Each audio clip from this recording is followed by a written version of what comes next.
على ارضيه الملعب بعد اشتراك علي اسد. شوف اللقطه وحكم المباراه يشير الى مخالفه موجوده. 58 حكم يديرون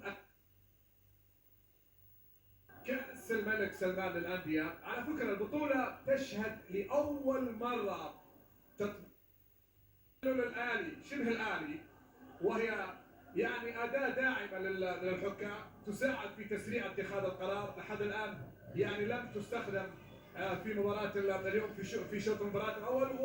وهناك أيضا لأول مرة تقنية خط المرمى، تقنية خط المرمى، حينما تكون كرة فيها شك أنها تجاوزت الخط هناك تقنية، هناك يعني إشارة ستصل لحكم المباراة لو تجاوزت الكرة خط المرمى. تقنية الفيديو طبعا من دون شك في الفار موجودة في إعار التقنية أصبحت الآن يعني